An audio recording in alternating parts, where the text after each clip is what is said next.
또 신난데 이 할렐루야의 대상이신 하나님이 들으시면 얼마나 기쁘실까 생각을 해봅니다. 예배는 우리가 은혜 받기 위해서 드리는 것이 아닙니다. 예배는 하나님께 영광을 드리기 위해서 모이는 것이고, 하나님께 합당한 영광을 드리면 하나님께서 우리에게 은혜를 복으로 내려주시는 것입니다. 무엇이 먼저인지를 우리가 예배에 대한 바른 이해를 가지고 예배에 참석했으면 좋겠습니다. 우리가 지금 교회적으로 리딩 지저스, 성경을 예수님으로 읽기라는 이런 큰 주제로 성경 읽기를 하고 있는데, 2달 정도 지나는 동안에 여러분께서 잘 따라오고 계신 것 같습니다. 혹시 조금 주춤하는 분이 있으면 다시 그 자리에서 아이고 올해는 건너갔다 생각하시면 안 됩니다. 그러면 또 1년을 기다려야 되고, 그냥 지금 있는 진도대로 그대로 읽어 나가시는 것 자체가 은혜롭습니다. 그래서 지난주에도 제가 신명기서를 말씀하고 오늘도 여호수아 본문을 하게 되는 것은, 우리가 지금 성경 읽기 본문하고 계속 진도를 맞추다 보니까 저도 교인들이 읽고 있는 이 본문으로 또 설교하는 것도 좋겠다 해서 오늘도 신명기를 이어서 여호수아 말씀을 드립니다. 여러분, 이스라엘 역사를 보면 일단 출애굽을 하죠. 애굽에서 400년 종살이가 끝나고 애굽을 떠납니다. 그리고 홍해를 건너고, 그리고 가나안에 들어가는 과정에 40년이라는 세월이 걸리는 이유도 우리가 알고 있습니다. 12 정탐꾼을 보내었더니 10명이 절대 못 들어갑니다. 너무 강합니다. 2명 여호수아와 갈렙은 그렇지만 하나님께서 약속하신 땅이니 우리가 얻을 수 있다. 이 두 견해에서 아무튼 다수결이 다종은 아니지만 10명의 견해로 백성들이 마음이 돌아서고, 그래서 그 결과로 정탐한 40일을 하루를 1년으로 계산해서 40년 동안에 방황하는 생활을 하도록 하셨다. 그리고 하나님께서 무시무시한 말씀을 하시기를 1세대들은 한 명도 가나안에 들어가지 못한다. 여호수아와 갈렙 2사람을 제외한 모든 한 세대의 1세대들은 광야에서 다 죽고, 이제 가나안에 들어가기 바로 직전에 신명기서가 끝이 났습니다. 그리고는 이제 여호수아서가 이어지게 되는데, 여호수아 1장 1절 2절은 이렇게 시작합니다. 여호와의 종 모세가 죽은 후에 여호와께서 모세의 시종 눈의 아들 여호수아에게 일러 가라사대. 모세를 부르는 호칭과 여호수아를 부르는 호칭이 아주 대비를 이루고 있습니다. 여호와의 종 모세, 근데 여호수아는 모세의 시종 눈의 아들 여호수아, 이렇게 되어 있습니다. 이 말 자체가 벌써 이 여호수아가 모세와 비교하면 자격이 많이 떨어진다는 느낌을 가지게 되고, 아니 모세가 못한 일을 여호수아가 할 수 있을까 하는 생각은 이스라엘 백성들도 다 가지고 있는 생각인 동시에, 사실은 당사자인 여호수아 자신도 이걸 내가 어떻게 한단 말인가 하는 생각을 할 만한 표현입니다. 10가지 재앙, 홍해를 건너고 반석에서 물을 내고 하늘에서 만나가 내리고, 이런 일들을 경험하였던 이 모세가 죽고 난 이후에 그 일을 이어받아야 될 여호수아가 가지고 있는 마음의 생각 중에 어떤 감정이 이 여호수아에게 가장 많이 짓누르고 있을까? 저는 두려움이라는 감정이 그에게 있을 것이다. 이유는 그 이후에 하나님께서 하시는 말씀을 보면 그렇습니다. 그래서 하나님께서 여호수아에게 다른 말씀을 하지 않고 마음을 강하게 하고 극히 담대히 해라. 마지막 9절에도 보니까 내가 너에게 명하는 것이 아니냐, 마음을 강하게 하고 담대히 하라, 두려워하지 말고 놀라지 말라. 이 말은 지금 여호수아 마음이 강하지 못하고 담대하지 못하고 놀라고 약하고 그렇다, 두려움이 있다 하는 것을 반증하는 거겠죠. 자, 그러면 어떻게 약해진 마음을 강하게 하고 두려움을 이겨낼 수가 있을까? 그 중간에 있는 말씀입니다. 핑크빛으로 되어 있는 거. 율법책을 내 입에서 떠나지 말게 하고 주야로 그것을 묵상하여 그 가운데로 지켜 행하면 너의 길이 평탄하게 되고 내가 형통하리라. 이걸 오늘 주제에 되는 두려움이라는 말과 연관시켜 보면, 율법을 내 입에서 떠나지 말게 하고 말씀을 주야로 마음에 묵상하면, 여러분 말씀을 묵상을 하면 말씀이 어디에 새겨지느냐? 마음에 새겨집니다. 그 말씀이, 내 마음에 새겨진 말씀이 나로 하여금 말씀을 행하게 한다.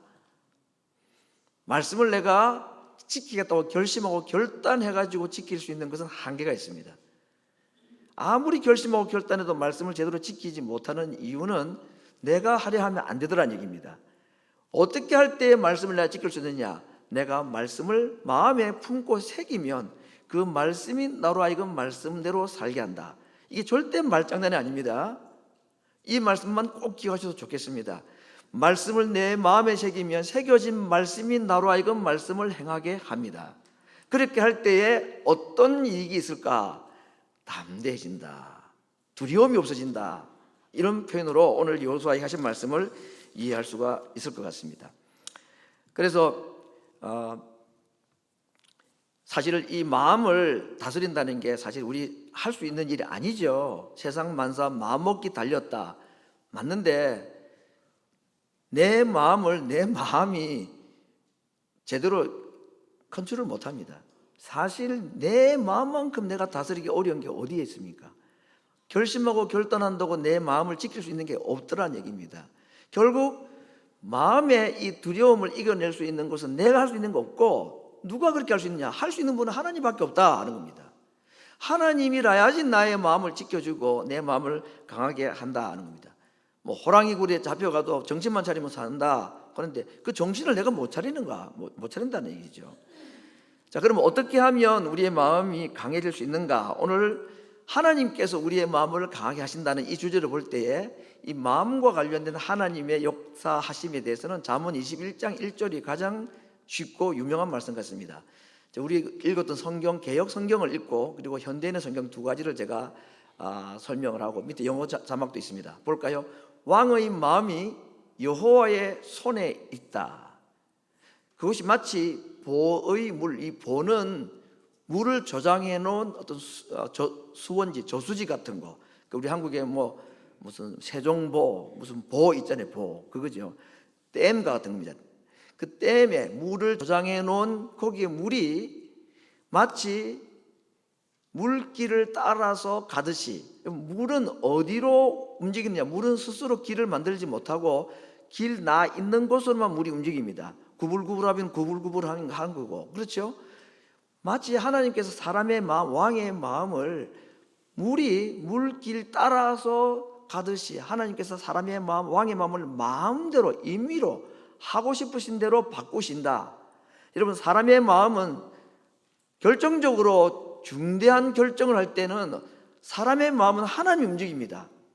바로 왕의 마음도, 모세의 마음도, 고레스 왕의 마음도, 악한 왕이든 선한 왕이든 모든 왕들, 모든 사람들의 마음을 움직이시는 분은, 결정하시는 분은, 방향을 정하시는 분은 하나님이시다. 그런 얘기입니다.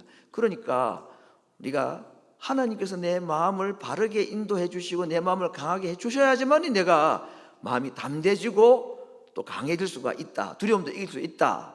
동의하시죠? 이게 틀림없는 말씀인 것입니다. 그래서 여호수아에게 지금 내가 너의 마음을 지켜줘야 되는데, 너가 마음을 지키기 위해서는 뭘 하라? 말씀을 마음에 지켜야 된다. 말씀을 마음에 잘 보관하고 마음에 말씀을 새겨야지 그 말씀이 너의 마음을 붙잡아주고 하나님 말씀대로 살고 행할 수 있도록 해주신다. 오늘 이렇게 말씀을 하고 있습니다. 하나님의 말씀과 우리의 마음의 관계에 대해서 제가 성경구절 세 곳을 소개를 하고자 합니다. 지난주에 우리가 보았던 주제 성경구절이기도 합니다. 신명기 30장 6절, 내 하나님 여호와께서 내 마음과 내 자손의 마음에 할례를 베푸사. 이 말씀도 역시 하나님의 말씀을 우리 마음에 새겨주셔서, 그래서 마음을 다하고 성품을 다하여 하나님을 사랑하게 하셔서, 하나님의 말씀을 그렇게 사랑하면 어떻게 될까요? 하나님의 말씀을 지키게 되면 생명과 복을 너에게 주고, 말씀대로 살지 못하고 순종하지 못해서 떠나게 되면 생명이 아닌 사망, 복이 아닌 저주를 받게 된다. 사망과 생명, 복과 저주를 내 앞에 두었다. 지난주 설교 제목입니다. 선택하라. 결국 우리가 하나님의 말씀을 선택을 하기 위해서는 말씀이 우리 속에 담기는 이 마음의 할례가 있어야 된다. 사도행전 20장 32절도 유명한 말씀입니다. 지금 내가 너희를 주와 및 그 은혜의 말씀께 부탁한다. 그 말씀이 너희를 능히 든든히 세우실 것이다. 예수님께만 부탁한다고 말하지 않고 예수님의 말씀에 내가 너희를 부탁한다. 그래서 누가 우리를 든든히 세워주느냐? 그 말씀이 우리를 든든하게 세워주신다. 시편 107편도 유명한 말씀에 관한 구절이죠.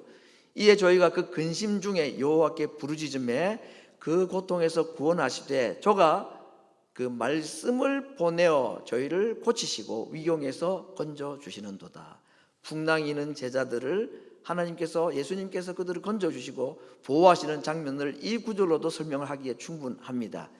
말씀을 보내어서 저들을 위기 가운데서 건져주신다. 결국 여호수아에게 필요한 것은 무엇이나 전술 전략이 아니고 스스로 용기를 가지고 하는 담대한 결단과 결심이 아니라 그에게는 무엇이 필요합니까? 말씀이 필요하다. 하나님의 말씀을 그 마음에 새기는, 그래서 그 말씀대로 순종하게 될 때에 여리고성도 무너지고 가나안 전쟁도 이기고 그렇게 한다 하고 하나님께서 이 전술 전략을 이렇게 정확하게 말씀을 해 주신 것입니다. 오늘 우리가 이 여호수아 이야기를 보면서 여호수아가 경험한 좀 신비한 경험 몇 가지를 소개하고자 합니다. 먼저 기생 라합을 통해서 들은 이야기입니다. 정탐꾼 둘을 여리고성에 먼저 보내었는데 그 기생 라합이라는 여인이 두 정탐꾼, 유대인이고 자기를 정복하러 온 민족이라는 걸 알고도 그를 숨겨주죠. 살려줍니다. 그때 한 말입니다. 여호와께서 이 땅을 너에게 주신 줄을 내가 안다 그랬습니다. 우리는 너희들을 심히 지금 두려워하고 있고 이 여리고성 사람, 가나안 사람들은 너희 앞에서 지금 간과 쓸개가 지금 녹아내렸다라고 말합니다. 왜? 너희가 애굽에서 나올 때 벌써 40년 전에 우리 가나안 사람들은 너희 민족 얘기를 들었다는 얘기입니다. 홍해를 마른 물과 같이 마른 땅과 같이 건너게 했다는 얘기를 우리가 들었다는 겁니다. 그리고 요단강을 사이에 두고 왼편에 있는 것이 여리고라면 오른편에 있는 것이 가나안 동편 땅인데 거기에 있는 강력한 두 나라 왕, 두 왕 시혼과 옥에게 행한 일들, 그 강한 군대를 너희들이 이겼다는 것. 여러분, 이스라엘은 전쟁 무기 하나 없습니다. 지금 손에 든 게 아무것도 없습니다. 40년 동안은 걸어만 다녔던 사람들입니다. 그들이 성을 쌓고 그때만 해도 벌써 전차 부대와 같은 마차가 있던 그런 강한 군대를 이겼다는 소식을 듣고는 간담이 녹아내렸다. 우리의 마음이 녹았고 너희 영구로 인해서 우리가 정신을 잃었다. 그럼 사람 말이 뭐라 그럽니까? 너희 하나님은, 너희 여호와 하나님은 상천하지, 위로 하늘 땅에 아래로 땅에 온 세상에 너희가 믿는 하나님이 참 하나님이다 라고 우리는 알고 있다는 겁니다.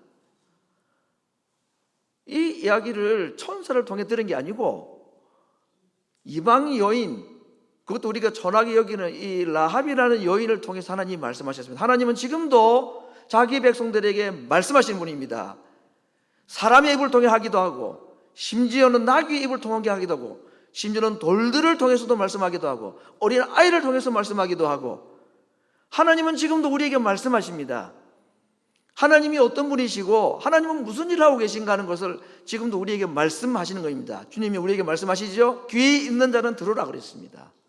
하나님 말씀을 듣는 자가 복입니다. 그 사람이 이 세상을 이길 수 있다는 것을 지금 말씀해 주고 있는 것입니다. 하나님께서 이 가나안 정복하려고 하는 이스라엘 백성들, 특별히 이 여호수아에게 명령을 몇 가지 하셨는데 오늘 제가 보고 가자는 세 가지 명령은요, 이건 정말 지키기가 어려운 명령입니다. 첫 번째, 요단강을 건너라 하는 것입니다. 요단강은 혹시 성지순례를 다녀오신 분들이 계신지 계신 것 같은데 저희는 2020년 갈라 그러다가 코로나에 막혀서 못 가고 돌아왔습니다. 언젠가는 가보겠다 싶은데, 근데 거기가 요단강을 이제 건너는 걸 보면요, 그 요단강 폭이 한 1m에서 3m밖에 안 된대요. 물이 없을 때는. 근데 지금 언제냐? 요단이 모맥, 보리와 밀을 거두는 시기, 오늘로 말하면은 3월, 4월 정도 때입니다. 이때는 항상 언덕이 넘쳤다라고 말해요. 왜냐하면 거기서 가장 높은 산이 그 헐몬산에서 겨울에 내렸던 눈이 녹아내리고, 이른 비와 늦은 비라고 하는 이 늦은 비가 3, 4월에 오는 비인데, 그때 우기철이다 보니까 눈이 녹고 비가 오기 시작하니까 1m에서 3m 폭인 이 요단강 폭이 27에서 30m로 늘어난다는 겁니다. 여러분 1m 같으면 저는 펄쩍 뛰어서 건너가겠습니다. 그런데 30m면 어림도 없죠. 지금 요단강을 건너라는 때가 언제냐? 이 볼이 거두는 시기라고 그랬습니다. 왜 하필 지금? 근데 하나님 이유가 있으신 거죠. 근데 어떻게 건너는지 우리 알고 있습니다. 복개를 맨 제사장들이 요단강에 딱 들어서니까 그 물이 멈춰섰다. 흘러가던 물은 내려가 버리고 흘러내려도 물은 쌓여가지고 저 멀리까지 엄청난 높이의 댐처럼 물이 쌓여 있습니다. 이거 어떤 경험하고 비슷합니까? 자기 아버지 세대들이 경험하였던 홍해바다 건넌 거하고 똑같은 경험을 하게 된 겁니다. 두 번째는 그 강을 건너고 난 후에 할례를 행하라. 이 할례는 위생 이야기가 아니고 하나님의 백성된 증표 중에 하나가 이 할례 아닙니까? 여러분 할례가 어느 정도로 위험한가? 오늘날은 뭐 의술이 발달하니까 아프고 진통제를 다 또 먹고 하니까 괜찮긴 하지만요, 야곱의 자녀 중에 딸 디나라고 있었는데 이 딸이 세겜이라는 그 원주민의 추장의 아들 세겜에게 이제 욕보임을 당하고, 그래서 이 야곱의 가족들이 너무 화가 나가지고 속여가지고 너희 남자들이 다 할례를 받으면 우리 딸, 우리 여동생 아내로 줄게. 그러니까 너무 좋아하는 여인이니까 설득을 해서 모든 세겜의 남자들이 할례를 다 행하고 누워 있습니다. 그때에 야곱의 12아들 중에 시므온과 레위 딱 두 사람만 갔다고 그랬습니다. 뭐 수십 명이 간 것도 아닙니다. 두 사람이 칼 딱 들고 가가지고 세겜 사람들, 남자들 다 찔러 죽였다고 그랬습니다. 꼼짝 못하는 겁니다. 지금 어디에서 일하고 있냐? 여리고성을 딱 바라보고 여리고성 사람들을 보는 앞에서 할례를 행하고 누워 있는 겁니다. 지금 이거 뭐 전쟁 나면 손도 못 쓰고 그냥 다 몰살할 수밖에 없잖아요. 그런데 하라고 그랬습니다. 하나님이 순종했습니다. 무슨 뜻이냐? 너희들에게는 지금 가장 중요한 먼저 해야 될 일이 있는데, 그것은 너희가 하나님의 자녀라는 이 확신을 가지는 것이 필요하다. 너희 신분이, 영적 신분이 어떤지를 아는 것이 필요하다. 그래서 이 할례를 행하라고 하신 이유를, 광야 40년 동안에는 할례를 안 행했기 때문에 남아있는 출애굽 2세대들이 성경은 뭐라고 표현하냐? 할례 없는 민족이 되었다. 할례 없는 백성이 되었다. 이건요 굉장히 무시무시한 표현입니다. 그냥 뭐 좀 더 과격하게 표현하면 이 하나님 자녀 아니다도 그렇게 말해도 될 정도입니다.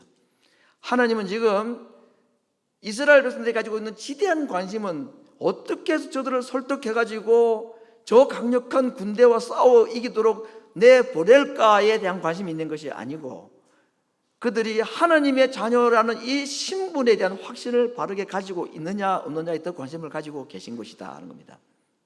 세 번째는 그 할례를 끝나고 난 뒤에 유월절을 보내라 그랬습니다.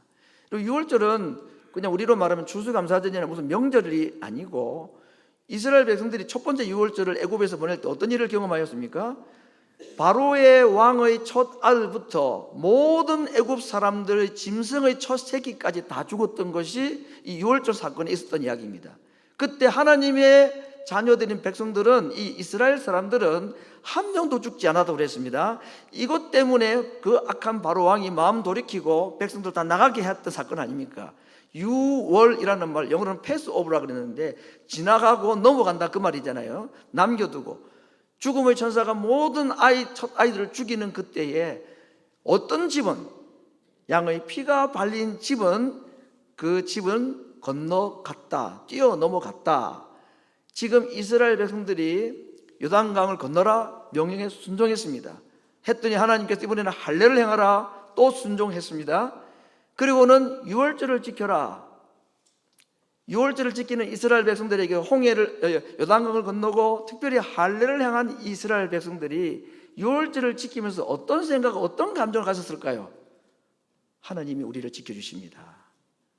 이제 우리는 돌아갈 수도 없고 가나안 땅에 들어왔고 40년 전 부모 세대들이 겁을 내서 못 들어와가지고 다 돌아가고 난 다음에 우리만 지금 자녀들이 들어왔는데 우리가 그 발을 디딘 이 땅인데 이제는 여기서 어떻게 살아남든지 죽든지 싸워야 되는데 하나님이 우리 이스라엘 우리 조상들을 애굽에서 그 죽음의 천사의 진노의 칼에서 우리를 건져 주셨듯이 하나님이 우리를 지켜주실 줄로 믿습니다. 아니 하나님이 우리를 지켜주셔야지만이 됩니다 하는 간절한 결심, 소원, 하나님을 신뢰하고 의지하는 마음, 이 세 가지가 필요했던 것입니다. 세 가지가 다 지키기가 절대로 쉽지 않은 명령들임에도 불구하고 이스라엘 백성들은 이 명령에 순종을 하였다는 것, 이것이 오늘 성경에 기록되어 있는 내용입니다. 오늘 제가 이 말씀 드리면서 지금 모세가 죽고 여호수아가 모세의 일을 하고 있다, 이렇게 지금 구도를 잡아가고 있는데 여러 가지 일들을 볼 때면요, 모세가 경험하였던 것을 이 여호수아도 경험하게 하나님이 하시는 것, 모세의 경험하기가 세 가지 사건으로 나왔다 볼 수 있습니다. 첫 번째는 라합의 붉은 줄, 정탐꾼들을 숨겨서 돌아가게 만들 때에 자기 창문에 줄을 매달아 가지고 그 줄을 타고 내려가게 했다 그랬죠. 그 빨간 줄, 그걸 창문에 계속 설치를 해놓아라, 메어둬라. 그러면 우리가 언젠가 다시 이 땅에 들어와서 이 땅을 공격할 때에 이 줄이 있는 집 사람들은 다 살려주겠다, 하나님 그렇게 해주실 것이다. 너희 가족이든 부모든 누구든지 너희 집 안으로만 들어오면 이 붉은 줄이 있는 집에 있는 사람은 산다. 실제로 그렇게 되었습니다. 이거 꼭 6월절을 경험하는 것 같은 거죠. 요단강 건너는 거, 홍해 건너는 거, 군대 장관과만, 오늘 본문의 내용의 마지막 이야기인데 군대 장관과 여호수아가 만났습니다. 이 이야기는 너가 선 땅은 거룩한 땅이니 내 발에서 신을 벗어라 하는 말을 하나님께서 모세에게도 했고 떨기나무 불꽃 가운데서, 그리고 오늘 여호수아에게도 같은 말씀을 하고 있습니다. 그래서 지금 하나님께서는 내가 모세와 함께 있던 것과 같이 내가 너와 함께 하겠다는 그 약속의 말씀을 모세가 경험하였던 이 큰 세 가지 사건들을 여호수아도 똑같이 경험하게 하심으로써 과연 하나님께서 모세와 함께 하셨듯이 나와도 함께 하시겠구나, 또는 이스라엘 백성들 역시도 하나님이 모세와 함께 하셨듯이 여호수아도 함께 하시는구나 하는 경험을 할 수 있도록 이해할 수 없는 이런 명령들을 하기 위해서, 그래서 그 조상들 하나님을 그 후손들도 경험하고 모세의 하나님을 이 여호수아도 믿고 의지할 수 있도록, 그래서 이런 명령들을 하셨다는 것을 말씀해 주고 있습니다. 오늘 이제 본문에 읽었던 내용입니다. 군대 장관과 여호수아의 만남, 칼을 뺀 한 사람이 여호수아 앞에 나타났다. 지금 이제 요단강도 건넜고 할례도 행했고 유월절도 행했습니다. 이제 할 수 있는 건 이제 적지를 향하여 쳐들어가야 되는 겁니다. 전쟁을 하러 가야 되는 것인데 여호수아에게 진짜 필요한 게 뭐냐, 어떻게 싸울 것인가 하는 전술이 필요하고 전략이 필요하지 않겠습니까? 그때 하나님께서 군대 장관을 보내주셨다고 했습니다. 그 사람을 보았을 때에 여호수아는 어떻게 했느냐, 첫째 물었습니다. 당신은 우리를 위합니까? 아니면 우리의 대적 편입니까? 그럴 때에 뭐라고 말하죠? 나는 하나님의 군대 장관으로 지금 하나님의 보내오라고 내가 너에게 왔다. 그 하니까 여호수아가 첫 번째 한 행동이 바로 이것입니다. 땅에 그의 얼굴을 대고 엎드려서 경배하였다, 절하였다 라고 말합니다. 이 뭐지? 이걸 제가 예배라고 말해봤습니다. 가나안 전쟁을 하게 될 이스라엘 백성들과 또 여호수아에게 오늘 아침에 보았던 그 할례라는 제도, 유월절이라는 제도를 지키는 것도 필요했지만 그들에게 지금 필요한 것이 뭐냐면 예배라 하는 것입니다. 우리 리딩 지저스 그 교재에서 이런 표현을 썼습니다. 참 좋은 표현 같아요. 뭐라고 했느냐? 예배가 전쟁보다 우선이고 중요하다. 전쟁의 가장 좋은 전략은 예배다 라는 표현인데, 저는 이 말씀 그대로 받아들이고 싶고 믿고 싶습니다. 우리 인생에 해야 될 일이 있죠. 전쟁하는 사람은 군인이 있고, 경제적인 활동을 해야 될 사람이 있고, 수험생은 공부해야 되고, 또 무슨 자격증 따야 되고, 질병과 싸워야 되고, 사업해야 되고, 우리들이 해야 될 일이 많이 있습니다. 가나안이라는 이 세상 속에 들어와서 우리들이 당면한 숙제들이 있고 해결해야 될 것이 있는데, 그래서 이 일을 위해서는 이것이 필요하고 저 일을 위해서는 저 해결책이 필요하고, 그런데 세상 사람들은 그렇게 말합니다. 그런데 하나님은 우리에게 뭐라고 말씀하느냐? 예배가 제일 중요하고 제일 우선이다. 예배 뒤로 하면서까지 할 만큼 가치 있고 힘 좋은 일은 없다는 것입니다. 하나님의 백성이 이 땅에서 해야 될 최우선적인 사명은 예배라는 것을 말씀하고 있는 겁니다. 그래서 이스라엘 백성들이 광야 생활을 하는 동안에 하나님께서 율법을 말씀하시고 계속해서 말씀을 하실 때에 반복해서 했던 말씀 중에서 유독 강하게 말씀하신 내용이 안식일을 지키라 하는 말씀 많이 합니다. 여러분 다시 한 번 더 기회 있으면 모세 오경을 한번 천천히 읽어보십시오. 많은 말씀들 가운데서 제가 볼 때는 유독 많이 강조하는 것이 안식일을 지키라 하는 것을 말씀을 하고 있는 걸 볼 수 있습니다. 왜냐하면 이스라엘 백성들이 하나님 백성들이 이 땅을 살아갈 때에 이 날을 지키는 것이 얼마나 중요한가 하는 것을 하나님이 잘 아시기 때문입니다. 우리 신앙의 출발이기도 하고 우리 신앙의 최종 신앙의 한 표대와도 같은 것이 하나님의 날을 지키는 것, 이것을 우리 신앙의 가장 중요한 이 세상의 인생의 삶에서 가장 중요한 삶의 원칙으로 삼아야 된다. 오늘 여호수아가 여호와의 군대 장관 앞에 경배하고 엎드리는 것, 이것이 바로 하나님에 대한 우리의 예배자의 삶을 어떻게 살아야 될 것인가 하는 것을 말해주고 있습니다. 두 번째, 이제 그렇게 엎드려 절을 하니까 군대 장관이 여호수아에게 이 말을 한마디 합니다. 내 발에서 신을 벗어라. 왜? 너의 손 땅은 거룩한 곳이기 때문이다. 그랬습니다. 여러분 신을 벗는 것은 옛날에 노예들은 신발이 없었다고 합니다.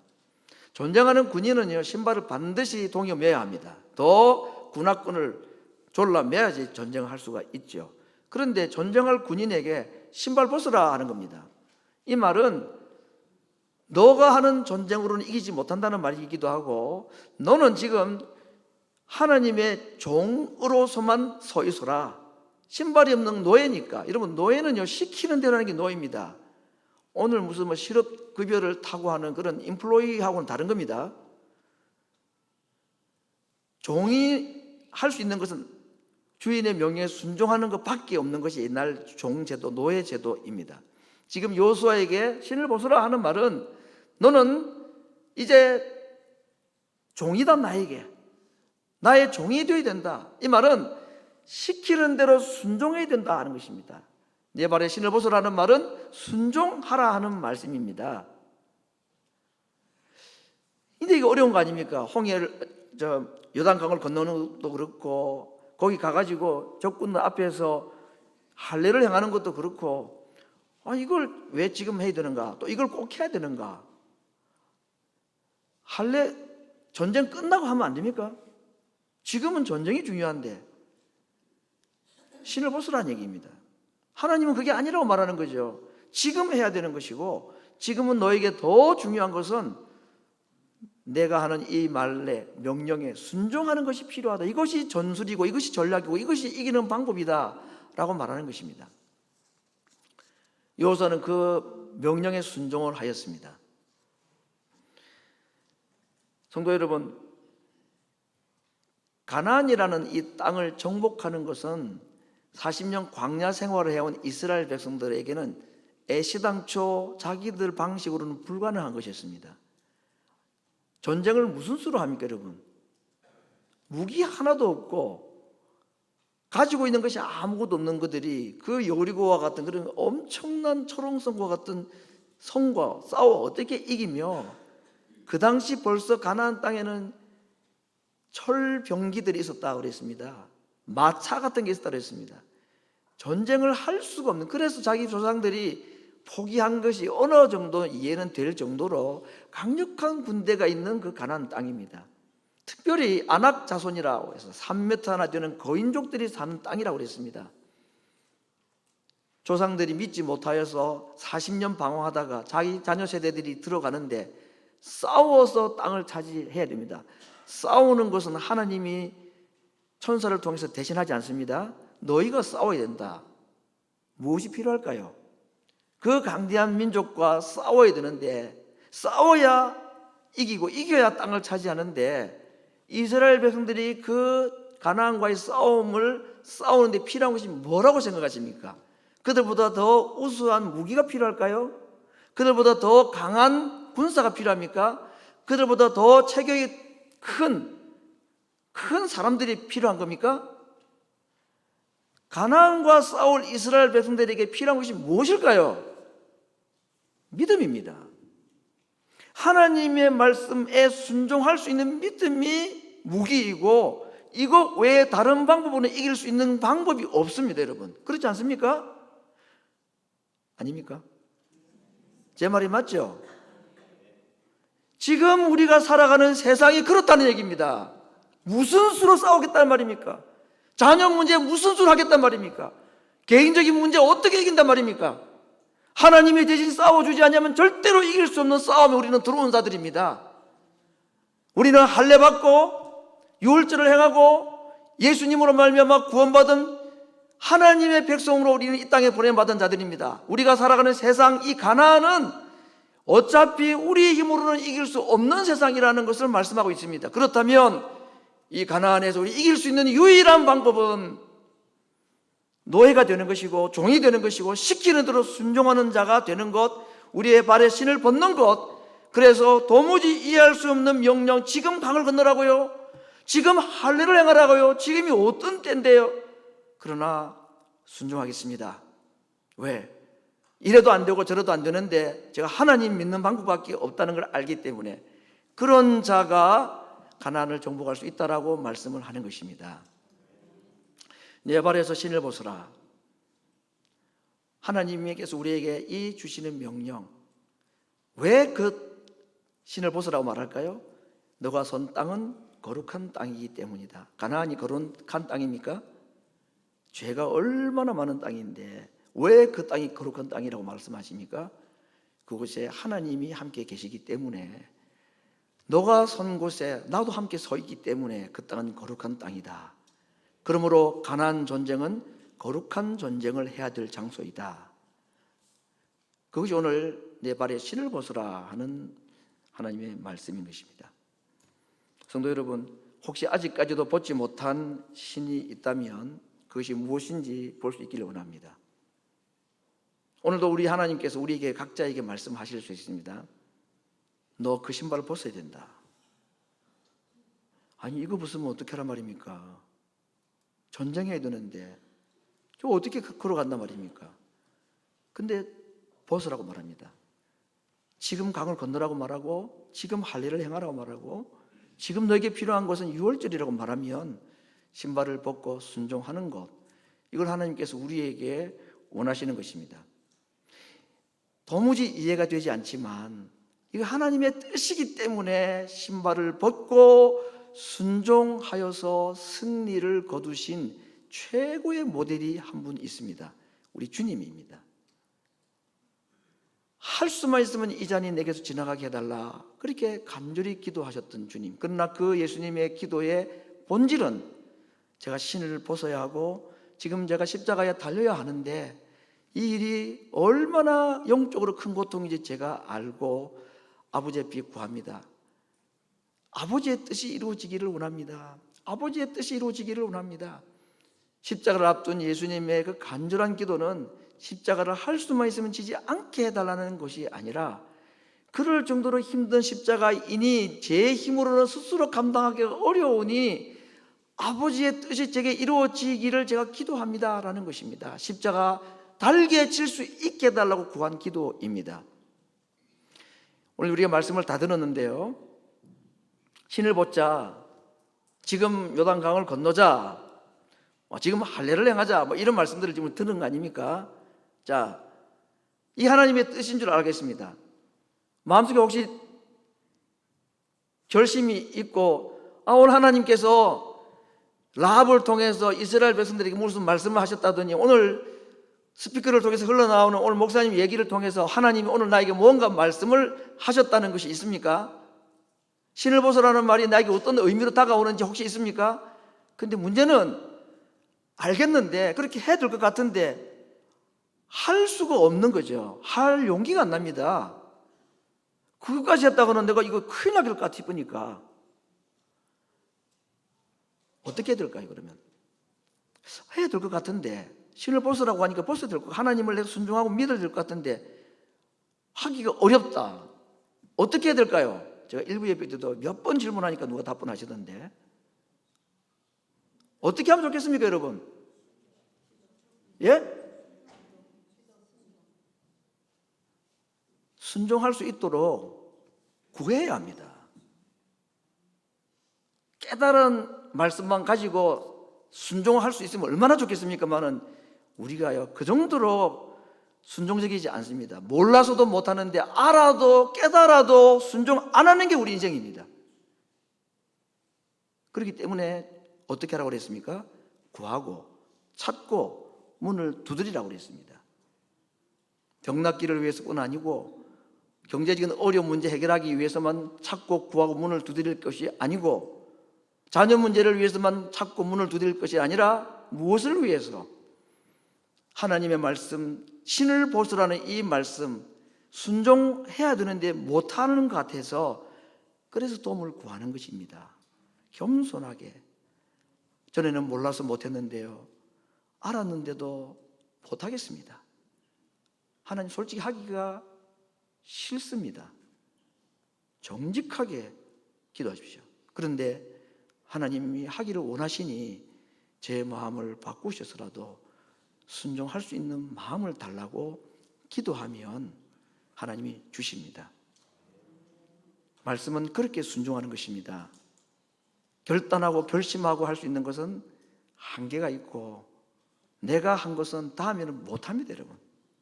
그러나 하나님이 하게 하신 것은 또 하라고 할 때 할 수 있는 힘이 있는 것입니다. 말씀을 다 들었습니다. 성도 여러분, 오늘 하나님께서 우리에게 주시는 참 무겁기도 하고 좀 부담스러운 말씀, 이게 가나안에 살아가는 유일한 방법인 건 네가 알겠는데 신발 벗는 게 참 어렵습니다, 주님. 그래서 구합니다. 도와주시옵소서. 제 마음속에 이 명령 순종할 수 있는 마음 주님이 주지 않으면 저는 할 수가 없으니 순종할 수 있게 해달라고 기도할 때에 하나님께서 반드시 그런 기도는 들어주시고 기뻐하시고 응답을 해 주실 것입니다. 이 시간 오늘 함께 기도하겠습니다. 우리가 각자에게 주신 이 말씀이 있을 텐데, 너의 발에서 신을 벗어라. 내 뜻이 아닌 하나님의 뜻을 찾고 이 하나님의 뜻인 줄 알면 순종을 하라는 말씀인데, 알고도 순종마저도 어려우니 기도합니다. 하나님, 이 정도로 연약한 존재입니다. 순종할 수 있는 믿음 주시기를 위해서 함께 시간에 기도하겠습니다.